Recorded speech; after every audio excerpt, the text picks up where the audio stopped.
Your neighbors are supposed to be the people you can trust, the ones who water your plants when you're away, who sign for your packages, who you wave to every morning. But what happens when the person living next door isn't who they pretend to be? Tonight, I'm bringing you 4 true stories about neighbors who turned out to be something much darker than anyone could have imagined. These aren't stories about loud music or property disputes. These are accounts of people who discovered that the friendly face next door was hiding secrets that would shatter their sense of safety forever. These stories come from real people who lived through experiences that most of us can't even imagine. People who learned that sometimes the greatest danger isn't lurking in dark alleys or abandoned buildings. Sometimes it's living right next door, watching you through the window, learning your routine, waiting for the perfect moment. Before we begin, make sure you're somewhere safe tonight. Check your locks, close your curtains, because after you hear these stories, you might never look at your neighbors the same way again. Our first story comes from Emma, a 26-year-old teacher who thought she'd found the perfect apartment in a quiet suburban neighborhood. She had no idea that her upstairs neighbor had been watching her every move, documenting her life in ways that would make your skin crawl.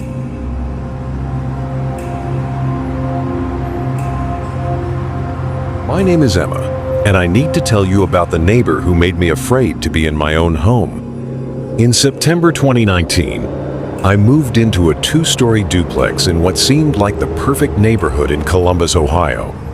Tree-lined streets, well-maintained houses, the kind of place where people still left their porch lights on and said hello when they passed each other on the sidewalk.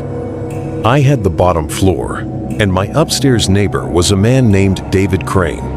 He was probably in his early 40s, average height, always dressed in business casual clothes like he worked in an office somewhere. When I first met him during my move-in, he seemed helpful and polite. "If you need anything, just knock," he said with a friendly smile. I work from home, so I'm usually around. That should have been my first warning sign. The first few weeks were perfectly normal. I'd hear him walking around upstairs occasionally, the usual sounds you expect from an upstairs neighbor. Sometimes I'd smell coffee brewing in the morning or hear his TV in the evening. Nothing unusual. But then I started noticing little things that didn't quite make sense. I'm a morning person. I get up at 5:30 a.m. every day to go for a run before work. Every single morning, without fail, I'd see David's kitchen light was already on. Not just on blazing bright, like he'd been awake for hours. At first, I figured he was just an early riser like me, but then I realized something strange. His light was still on when I got home from my evening run at 8 p.m. And when I went to bed around 10:30, it was still on. I started paying more attention. His kitchen light was on 24 hours a day, 7 days a week.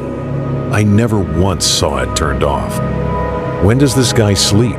I wondered. Then I started hearing the footsteps. Not just normal walking around, pacing, back and forth, for hours at a time. It would start around midnight and continue until dawn. The sound was directly above my bedroom, like he was walking the same path over and over again. I tried using earplugs, but the pacing was so rhythmic and constant that I could still feel the vibration through the floor. It was keeping me awake every night. After 2 weeks of this, I decided to talk to him about it. I knocked on his door one evening around 7 p.m. He answered immediately, like he'd been standing right behind the door waiting. "Emma, how nice to see you. Is everything okay?" "Hi, David. I'm sorry to bother you, but I've been hearing a lot of walking around upstairs at night. I'm a teacher, so I really need my sleep. Would it be possible to maybe keep it down after 11 p.m.? His expression didn't change, but something shifted in his eyes. "Walking around? I'm not sure what you mean. I'm usually asleep by 10. I felt awkward. Maybe I'd been wrong about the timing. "Oh, okay. Maybe it's just the old building settling or something. Sorry to bother you." "No problem at all, neighbor." That night, the pacing was louder than ever. And it started earlier, around 10:30 p.m., right after our conversation. I started documenting it. I used my phone to record the sounds, noting the times. Every single night, from 10:30 p.m. to approximately 6 a.m., constant pacing directly above my bedroom. But the footsteps weren't the worst part. That came a few weeks later. I was in my kitchen making dinner when I heard a sound I'd never heard before from upstairs. It was rhythmic, but different from the pacing, like something being dragged across the floor. Scrape, pause, scrape, pause. It went on for about 20 minutes, then stopped.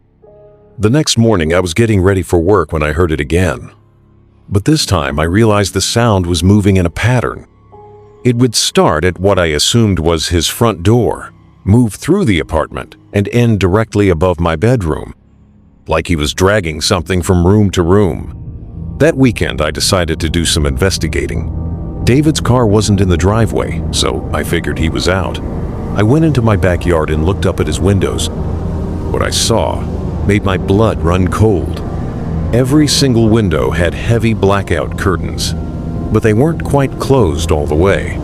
Through the small gaps, I could see that his apartment was completely empty. No furniture, no decorations, nothing.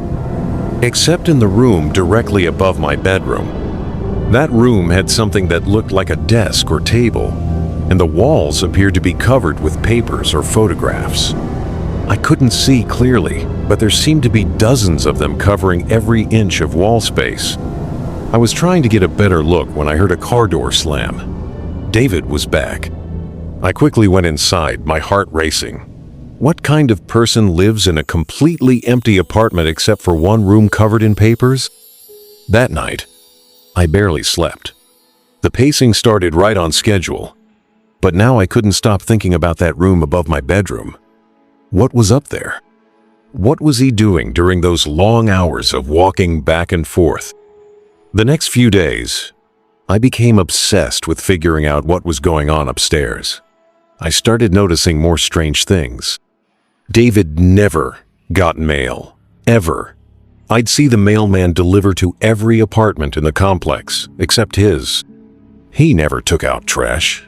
Every week, I'd put my garbage bin out for pickup, and so would everyone else in the neighborhood, but never David. I never saw him bring groceries into the apartment.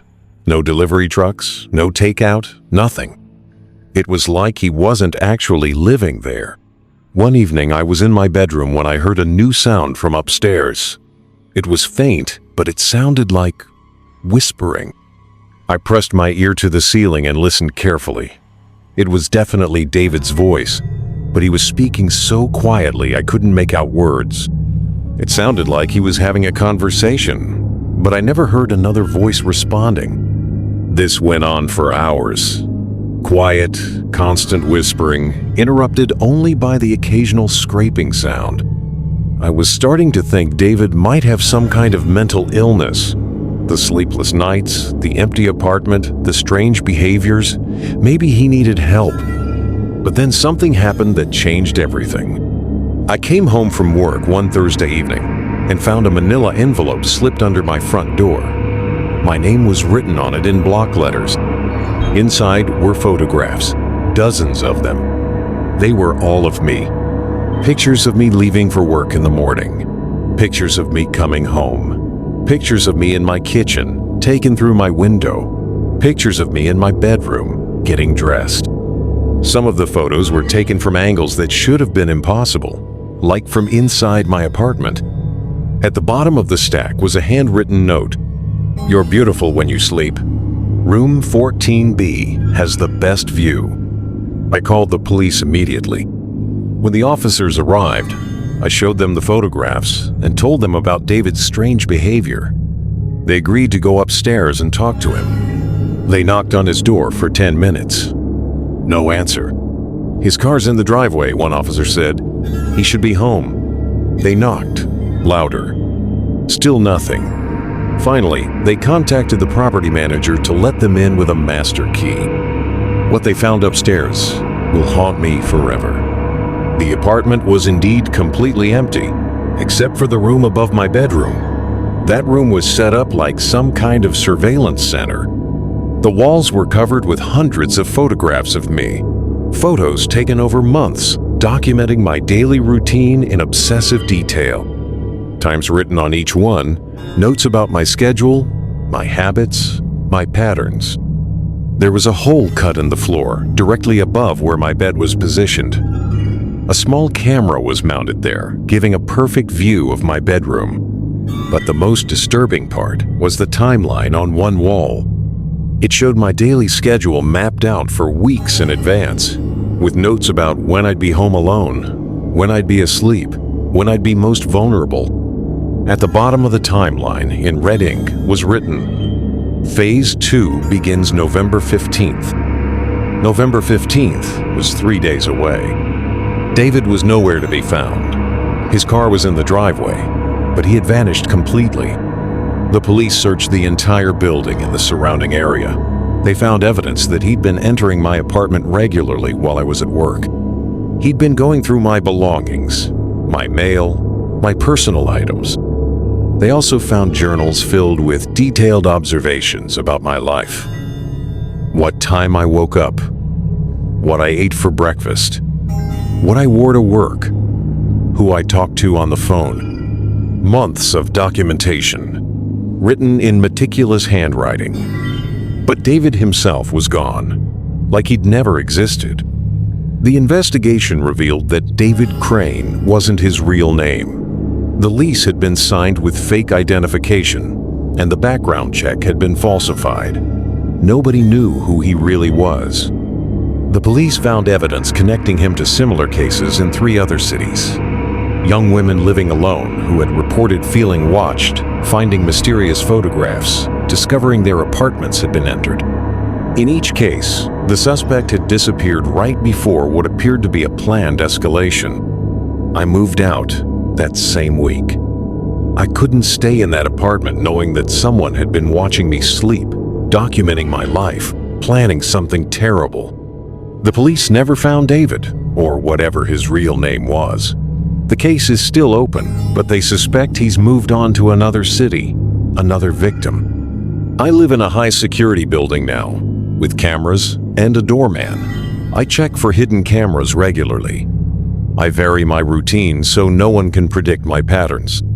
But I still have nightmares about those months in that apartment, about the constant pacing above my bedroom, about the photographs showing me in my most private moments, about the timeline on his wall counting down to whatever he had planned for November 15th. The scariest part is knowing that he's still out there, still watching someone, still documenting their life, learning their habits, preparing for his next Phase 2. I thought I'd found the perfect neighborhood, the perfect apartment.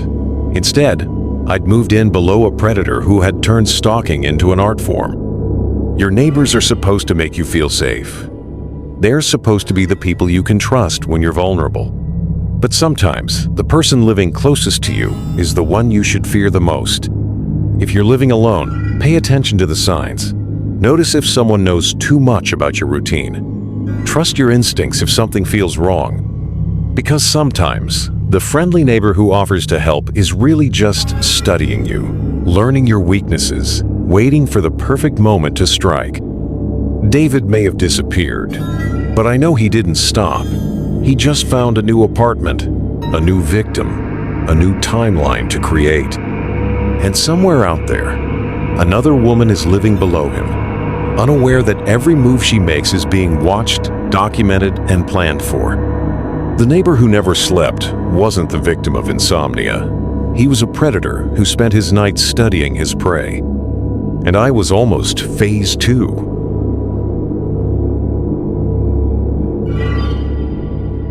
This story comes from Mark, a 34-year-old software engineer who lived in what he thought was a quiet residential neighborhood in Portland, Oregon. He had no idea that his new neighbors would bring with them secrets so dark that the FBI would eventually get involved.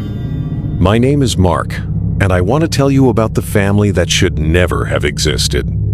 I'd been living in my house for about 3 years when the place next door finally sold in March 2021. It had been empty for almost a year, and I was actually excited to have neighbors again. The house was a nice 2-story colonial, similar to mine, with a well-maintained yard and a 2-car garage. But from the very first day, something was off about the new family. They moved in at night, not evening, the middle of the night. I woke up around 2 a.m. to the sound of a moving truck outside my bedroom window. I looked out and saw people carrying boxes and furniture into the house next door in complete darkness. No lights on in the house, no porch light, just the truck's headlights and a few flashlights. It was strange, but I figured maybe they were trying to avoid traffic or had some kind of work schedule that made daytime moving impossible. The next morning, I went over to introduce myself. A woman answered the door, probably in her late 30s, pale, with long dark hair and an odd way of speaking, like English wasn't her first language, though I couldn't place the accent. "Hello," I said.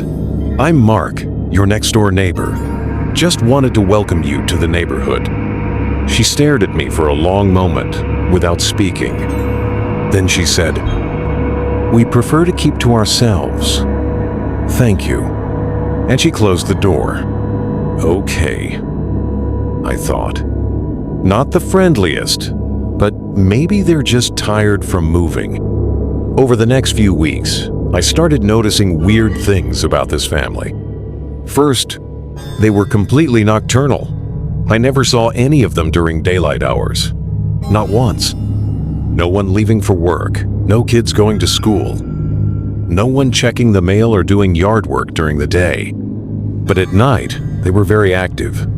I'd hear car doors slamming, people talking in the backyard, children playing, all between midnight and dawn. The family seemed to consist of 2 adults and 3 children, based on the voices I heard.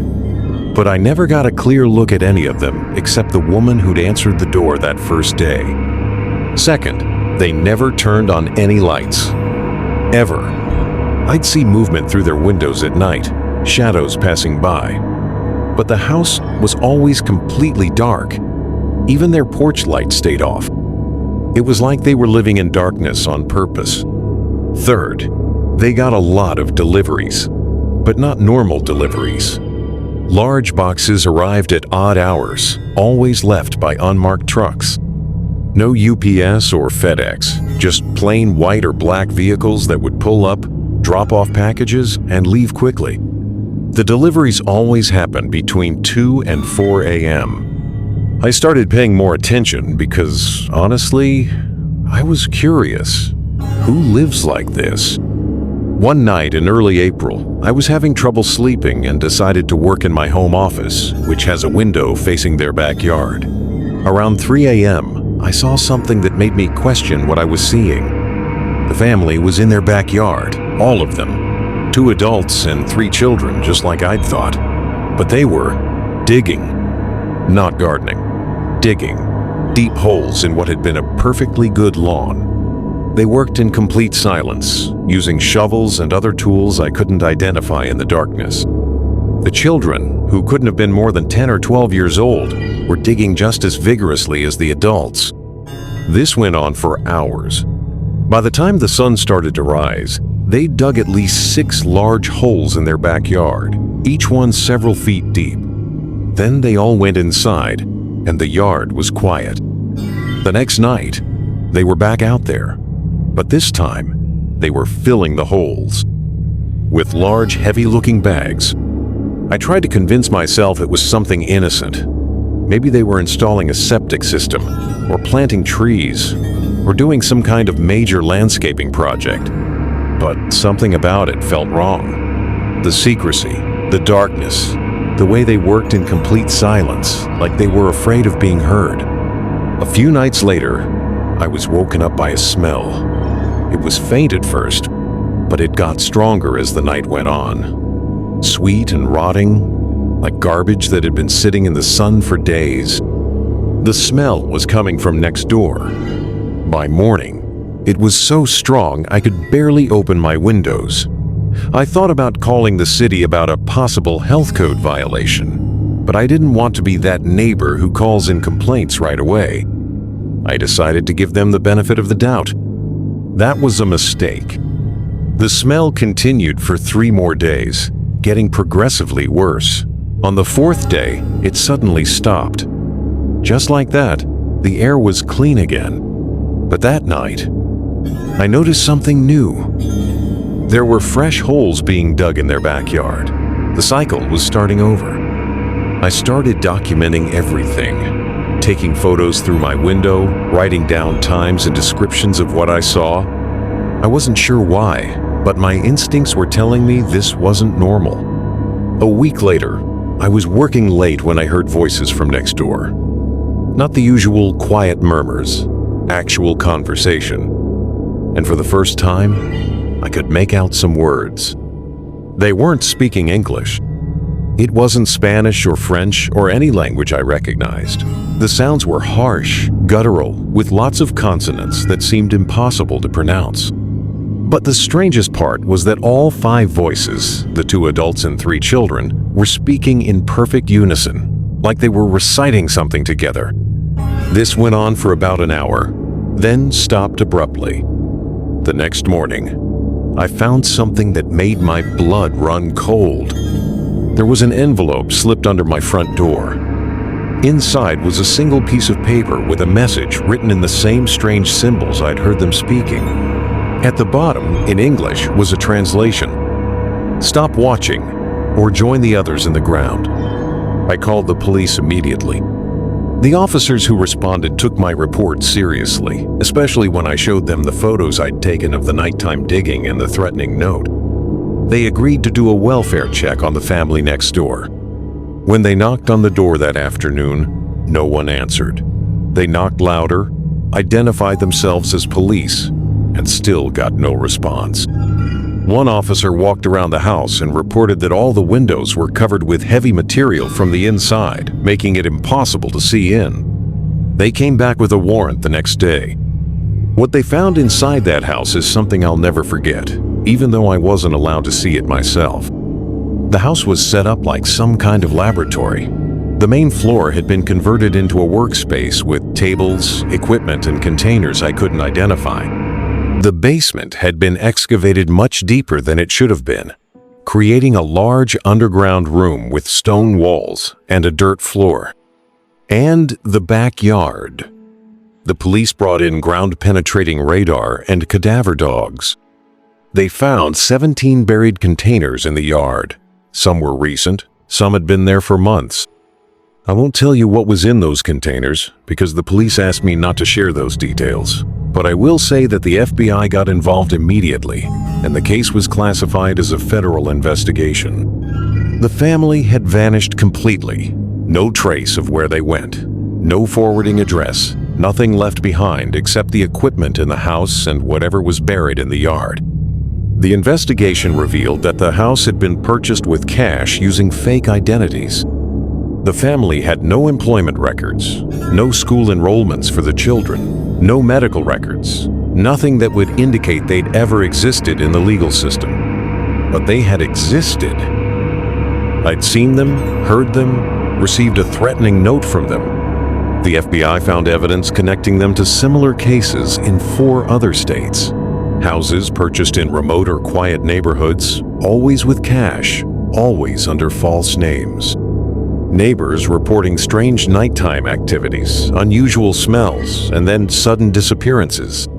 In each case, when authorities finally investigated, they found evidence of activities that I'm not allowed to discuss publicly. The agent in charge of the case told me that they believed this family, or group, or whatever they were, had been operating for years, moving from city to city, house to house, continuing their work in secret. "You're lucky you called when you did," he said. "Based on the pattern we've seen, neighbors who get too curious tend to disappear. The house next door has been condemned. The yard is still wrapped in crime scene tape, even now, almost 3 years later. I moved out 6 months after the investigation concluded. I couldn't stand living next to that place, knowing what had happened there, wondering if that family was still out there somewhere, setting up shop in another quiet neighborhood. The FBI case is still open. They believe the family has moved on to another location, probably another small city where they can blend in and continue their work without attracting attention. I still have nightmares about those nights when I heard them digging in the darkness, about the smell that lasted for days, about the message slipped under my door. But the worst part is knowing that somewhere out there, another neighbor is probably looking out their window right now, watching a strange family move in during the middle of the night, wondering why they never turn on any lights. I hope that person trusts their instincts better than I did. I hope they call the police sooner. Because some neighbors aren't just unfriendly or eccentric. Some neighbors are hiding secrets so dark that entire federal agencies are dedicated to tracking them down. And sometimes, the quiet family next door isn't a family at all. There's something much worse, hiding in plain sight, waiting for the cover of darkness to continue their work. The family that moved in at night didn't just want privacy. They needed darkness to hide what they were really doing. And if I hadn't started paying attention, if I hadn't documented their activities, if I hadn't called the police when I did, I might have ended up buried in one of those holes in their backyard.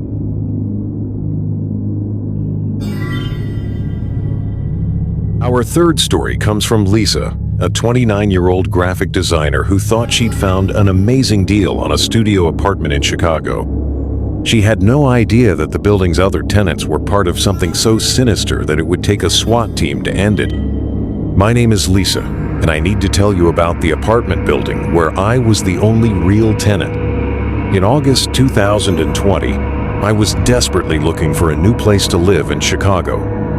The pandemic had hit my income hard, and I needed something affordable fast. When I found a listing for a studio apartment in Lincoln Park for half the normal rent, I thought it was too good to be true. The building was a converted warehouse, 4 stories with about 20 units, industrial style with exposed brick and large windows, exactly the kind of place I'd always wanted to live but could never afford. The landlord, Mr. Reyes, met me for the showing on a Tuesday afternoon. He was probably in his 50s, well-dressed, very professional. The apartment was perfect, spacious, modern, with a view of the park. "Why is the rent so low?" I asked. "We're still filling the building," he explained.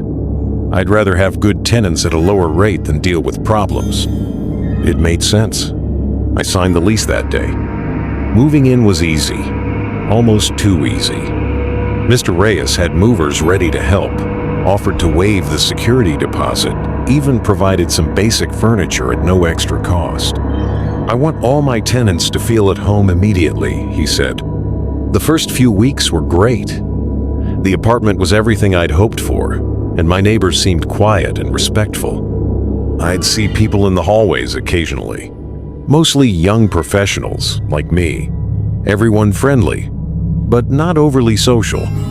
Perfect for someone who wanted privacy while working from home. But after about a month, I started noticing things that didn't quite add up. First, I never heard normal apartment sounds from the other units. You know what I mean. People watching TV, playing music, having conversations, walking around. The building was always perfectly quiet, except for my own activities. Even when I knew people were home, I'd see lights in their windows from outside. There was never any noise. Second, I never saw the same neighbor twice. The building supposedly had about 15 other tenants, but every time I passed someone in the hallway or lobby, it was a different person. New faces constantly, like people were moving in and out every few days.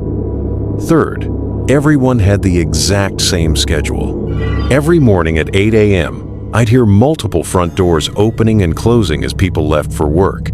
Every evening at 6 p.m., the same thing in reverse. Like clockwork, every single day. No one ever left for lunch, or came home early, or had a day off.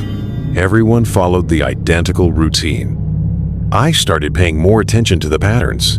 From my window, I could see the building's parking garage, and I noticed that every morning, exactly 7 cars would leave at 8 a.m. Every evening, exactly 7 cars would return at 6 p.m. The same 7 cars, every day, driven by different people. That didn't make sense. If there were 15 tenants, why were only 7 cars being used? And why were different people driving them each day? I decided to do a little investigating. One evening, I went down to the lobby and checked the mailboxes. Every single one had a name on it. But when I looked closer, I realized something strange. The names were all variations of the same basic structure: John Smith, Jane Smith, John Smith, John Smith. Like someone had created a bunch of fake identities but wasn't very creative about it. I started watching more carefully. When people left in the morning, I'd look out my window and try to see their faces. When they returned in the evening, I'd do the same. That's when I realized the impossible truth. The same people were leaving and returning, but they looked completely different each time. Same height, same build, but different hair, different clothing, different faces. Like they were wearing disguises or masks or something. I thought I was losing my mind. People can't just change their appearance that dramatically twice a day. But I kept watching, and the pattern never varied. 7 people would leave in the morning looking one way, and 7 people would return in the evening looking completely different. I tried to convince myself there was a logical explanation. Maybe they were actors or models who had to change their look for work. Maybe it was some kind of experimental art project. But deep down, I knew something was very wrong. The breaking point came on a Friday night in October. I was working late when I heard something I'd never heard before in the building. Voices. Multiple people talking at once, coming from somewhere above me on the 3rd floor. I crept out into the hallway and listened. The voices were getting louder, more animated, like people were having an argument or heated discussion. I climbed the stairs to the 3rd floor and pressed my ear to the door where the sound was coming from. I could hear at least a dozen different voices, all talking over each other in what sounded like multiple languages. But here's the thing that made my skin crawl. I recognized some of the voices. They were the voices of my neighbors, the people I'd passed in the hallway, the ones who left and returned with different faces every day. But they were all in the same room, talking at the same time. That was impossible. These people lived in different apartments throughout the building. Why would they all be gathered in one unit in the middle of the night? I was trying to make sense of what I was hearing when the voices suddenly stopped. Complete silence. Then I heard footsteps moving toward the door. I ran back to my apartment as quietly as I could and locked the door behind me. My heart was pounding so hard I thought it might give me away. A few minutes later, I heard my neighbors' doors opening and closing throughout the building. People were going back to their individual apartments. But I'd heard at least 12 different voices in that one room. There were supposed to be only 7 people in the building besides me. I didn't sleep that night. I sat by my window, watching the building's entrance, trying to figure out what was really going on. Around 3 a.m., I saw something that confirmed my worst fears. A van pulled up to the building, unmarked, black, with tinted windows. 3 people got out, 2 men and a woman I'd never seen before. They went into the building using keys, like they belonged there. 20 minutes later, they came back out. But now, there were 6 people instead of 3. The original 3 plus 3 of my neighbors, people I recognized from the hallways. They all got in the van and drove away. An hour later, the van returned. 3 people got out, the same 3 who had originally gone in. But they looked completely different. Different clothes, different hair, moving differently, like they were entirely different people. That's when I understood what was happening. My neighbors weren't tenants. They were something else entirely. The building wasn't residential housing. It was some kind of base of operations. And I was the only real person living there. I called the FBI the next morning. The agent I spoke to took my report seriously, especially when I mentioned the multiple identities and the suspicious vehicles. She asked me to document everything I could without putting myself in danger. Over the next week, I carefully recorded license plate numbers, took photos from my window, and noted the times of various activities. The FBI conducted surveillance for 2 weeks before moving in with a full tactical team. What they found was worse than anything I could have imagined. The building was a sophisticated identity theft and fraud operation. Each tenant was actually a team of criminals using stolen identities to conduct financial crimes across the city. The apartments were set up as workstations where they could quickly change their appearance and assume different identities for various criminal activities. They had stolen the identities of hundreds of people, using their information to open bank accounts, apply for loans, and conduct fraudulent transactions worth millions of dollars. The third-floor apartment where I'd heard all the voices was a central command center with computers, fake identification equipment, and detailed files on their victims. Mr. Reyes wasn't a landlord. He was the operations leader. He'd rented me the apartment to make the building look legitimate, figuring one real tenant would provide good cover for their activities. 17 people were arrested that day. They'd been operating out of similar buildings in 3 other cities, always using the same method. Rent a building, set up fake residential units, and use one real tenant to make everything look normal. The FBI told me I was incredibly lucky. In their previous operations, when the real tenant got too curious or started asking questions, that person would simply disappear. You were supposed to be temporary, the agent explained. Once they felt secure in the location, they would have found a way to get rid of you. I'd been living above a criminal organization that was stealing millions of dollars and destroying hundreds of lives, and I was supposed to be their next victim. The building was seized as evidence. I had to find a new apartment immediately, and the FBI provided protection for several months while the case was prosecuted. All 17 defendants were convicted on federal charges. Mr. Reyes got 25 years in prison. The others received sentences ranging from 5 to 15 years. But the damage they'd done was enormous. Hundreds of people had their identities stolen, their credit destroyed, their lives turned upside down by these criminals who could become anyone they wanted at a moment's notice. I still have trouble trusting apartment buildings now. I research every landlord, every property management company, every detail I can find before signing a lease. Because I learned that sometimes the amazing deal you find isn't a stroke of luck. Sometimes it's bait in a trap you don't even realize you're walking into. My neighbors weren't quiet because they were respectful. They were quiet because they weren't really living there. And the building that seemed too good to be true was exactly that. A facade hiding one of the most sophisticated criminal operations the FBI had ever seen. I thought I'd found the perfect apartment in the perfect building. Instead, I'd become an unwitting accomplice to $1 million fraud scheme. And the only reason I survived was because I got curious about why my neighbors never made any noise. Sometimes the best neighbors are the ones who don't exist at all.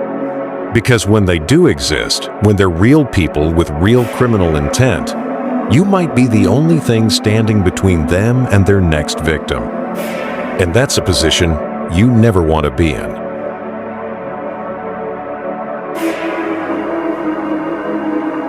Our final story comes from Robert, a 41-year-old accountant who moved to a quiet cul-de-sac in suburban Phoenix, thinking it would be perfect for his family.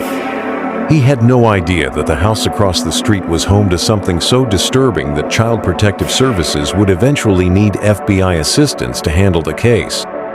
My name is Robert, and I need to tell you about the neighbors who were hiding the most horrific secret imaginable.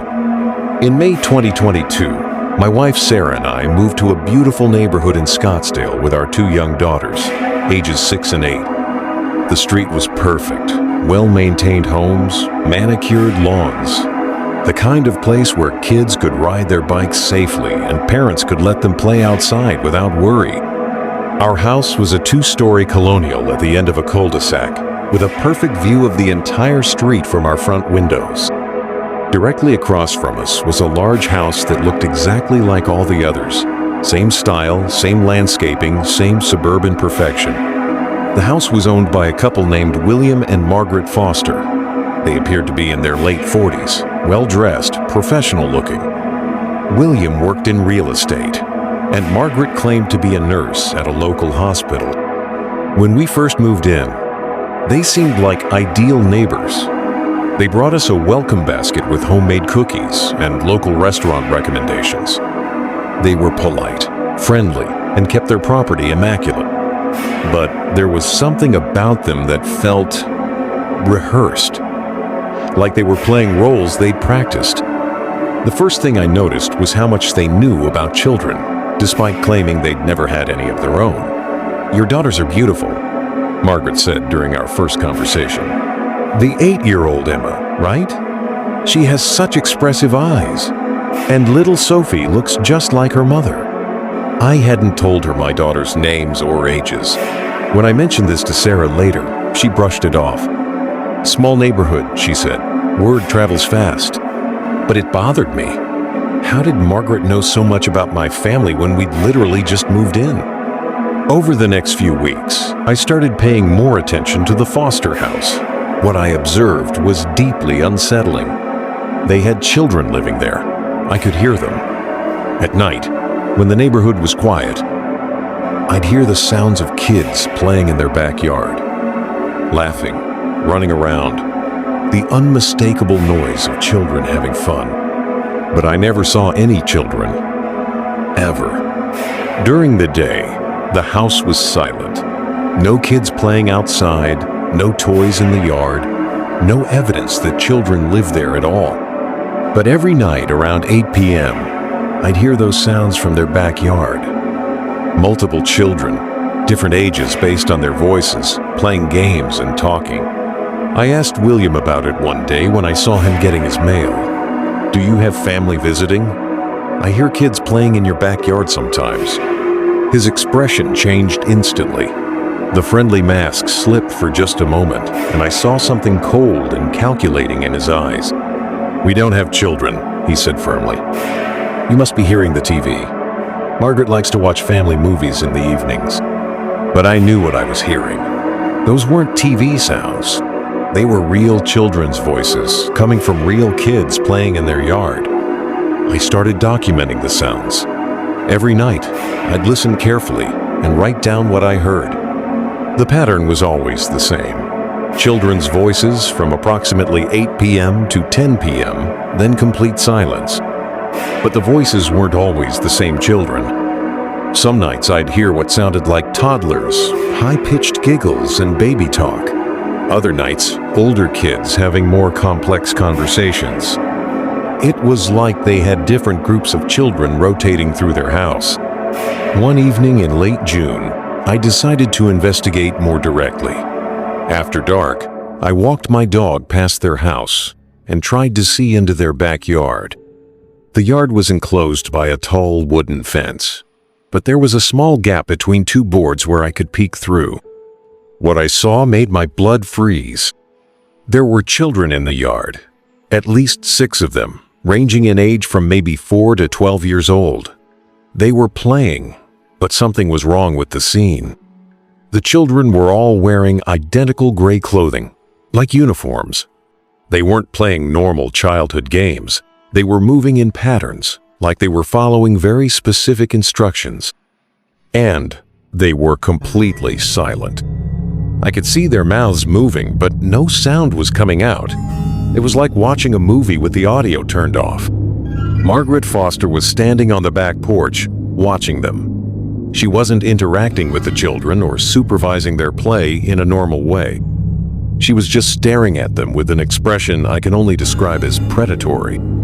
I was so shocked by what I was seeing that I forgot to be careful. My dog barked at something, and Margaret's head snapped toward the fence. She looked directly at me through the gap between the boards. Our eyes met for a split second, and I saw pure malevolence in her gaze. I quickly walked away, my heart pounding, but I knew I'd been seen. The next morning, there was a note slipped under my front door. "Mind your own business, or your daughters might start playing in our backyard too." I called the police immediately. The officer who responded took the threat seriously, especially when I described the children I'd seen in their yard. He agreed to do a welfare check on the foster house. When he knocked on their door, William and Margaret were perfectly cooperative. They invited him in, gave him a tour of the house, and explained that they ran a small daycare business from their home. "We're licensed through the state," Margaret said, showing official-looking documents. "We specialize in helping children with behavioral issues." The officer found everything in order. Licensed daycare, proper documentation, no signs of anything inappropriate. But I knew what I'd seen. Those children weren't in daycare, they were being controlled in some unnatural way. That night, I decided to record what was happening in their backyard. I set up my phone near the fence and let it run during the usual hours when I heard children's voices. When I played back the recording, I heard something that made me question my sanity. There were no children's voices on the recording, just complete silence. But I had been standing right there hearing multiple kids playing and talking. The sounds were clear and unmistakable. How could I hear children playing when my phone recorded nothing? I started researching the foster house online. What I found was disturbing. The house had been sold and resold 4 times in the past 10 years. Each previous owner had moved out suddenly, usually within 6 months of buying the property. One online review from a former neighbor mentioned strange sounds at night and children who didn't seem quite right. Another mentioned that the previous owners had run some kind of special needs program that the neighborhood had complaints about. I found a news article from 3 years earlier about a missing child case that had been connected to that address. A 7-year-old boy had disappeared from a daycare facility that operated out of the house. The case had been closed when the daycare shut down and the operators moved away. The operators' names? William and Margaret Foster. They'd been running the same operation from the same house for years, just changing their business name and licensing periodically. I took all this information to the police, but they said the daycare was properly licensed and they couldn't investigate based on my suspicions alone. That's when I decided to involve Child Protective Services.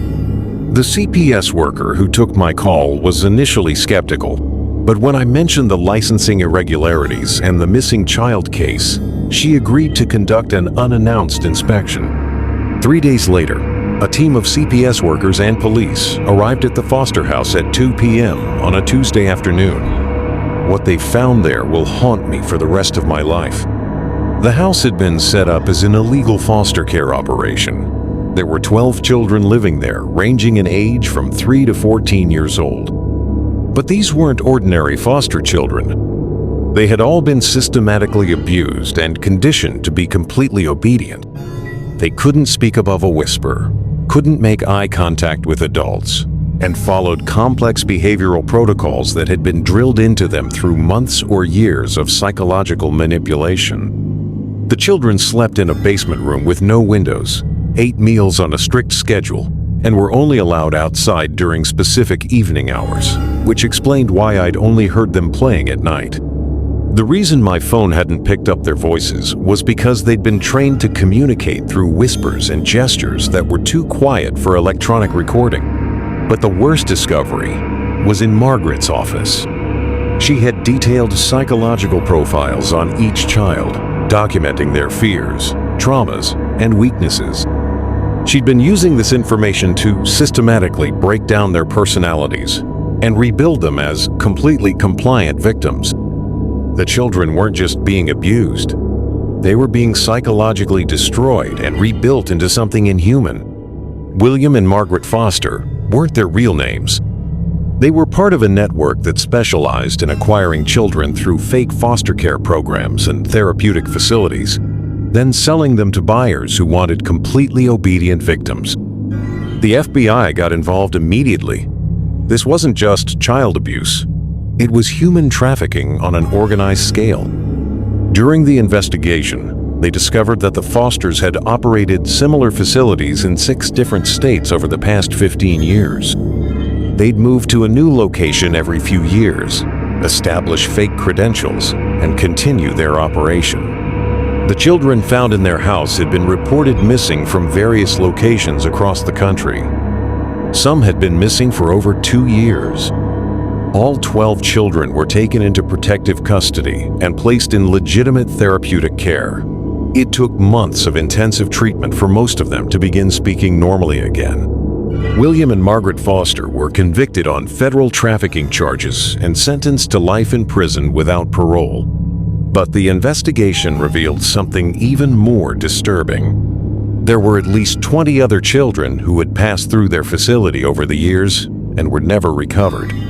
Children who had been sold to buyers and disappeared into a network that the FBI is still trying to dismantle. The house across the street from me had been a processing center for stolen children, disguised as a suburban home in a safe neighborhood. I had been living 50 feet away from one of the most sophisticated child trafficking operations in the country, completely unaware that children were being tortured and conditioned just across my street.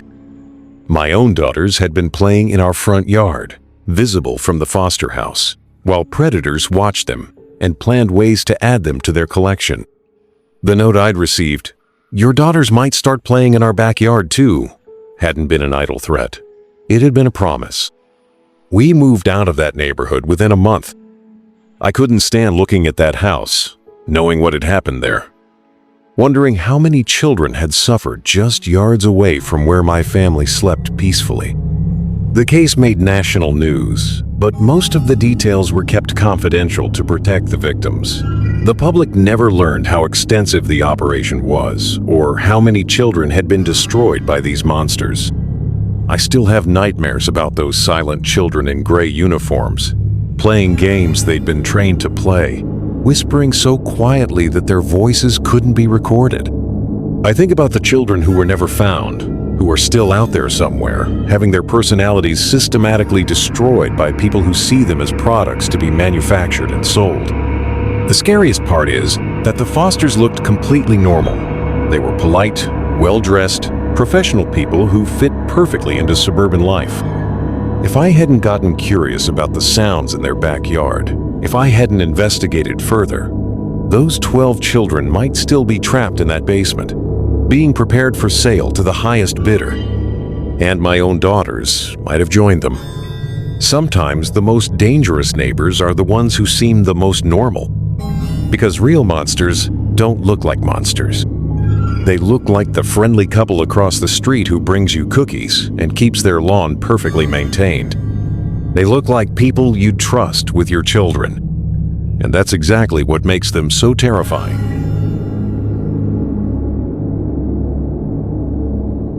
4 neighbors. 4 facades hiding unimaginable darkness. Emma thought David was just a helpful upstairs neighbor. He was actually a predator who spent months studying her every move, planning something called Phase 2. Mark thought his new neighbors were just private people who preferred to keep to themselves. They were actually part of a network involved in activities so disturbing that the FBI classified the case. Lisa thought she'd found an amazing deal on the perfect apartment. She was actually the only real tenant in a building full of criminals using stolen identities to destroy hundreds of lives. Robert thought William and Margaret were the ideal suburban couple. They were running one of the most sophisticated child trafficking operations in the country, 50 feet from where his own daughters played. Each of these stories has one thing in common. The neighbors seemed completely normal until someone paid close enough attention to realize they weren't. The friendly person next door who knows too much about your schedule, the family that only comes out at night, the building where everyone follows the exact same routine, the couple without children who somehow knows everything about kids. These aren't random coincidences. They're warning signs that something is deeply wrong. The truth is, most of us live surrounded by neighbors we know almost nothing about. We see them in passing, wave hello, maybe chat about the weather, but we have no idea what happens behind their closed doors when the lights go out. Most of the time, that's fine. Most neighbors are just ordinary people living ordinary lives. But sometimes, Just sometimes, the person living next door is hiding secrets that would destroy your sense of safety forever. Pay attention to the patterns. Trust your instincts when something feels wrong. Document anything unusual. And don't be afraid to call authorities when you suspect someone might be in danger. Because the next time you hear strange sounds from next door, or notice your neighbor knows too much about your routine, or realize the friendly family across the street doesn't quite add up, you might be the only person standing between innocent victims and people who see them as prey. Your neighbors are supposed to make you feel safe. But sometimes, the greatest danger is living right next door, watching through the window, waiting for the perfect opportunity. Stay alert, stay safe, and remember, sometimes the most normal-looking people are hiding the darkest secrets. The house next door might look exactly like yours, but what's happening inside could be your worst nightmare. Sweet dreams, if you can manage them after tonight. If these stories made your skin crawl, like the video, it tells the algorithm you survived. Sob sob. Subscribe and turn on the bell. We drop new nightmares regularly. Share with someone brave, or someone who thinks they are. Comment below. We want to know what you would have done. Some stories don't end when the lights come on. This is Dread Dynasty. We'll see you in the next scare.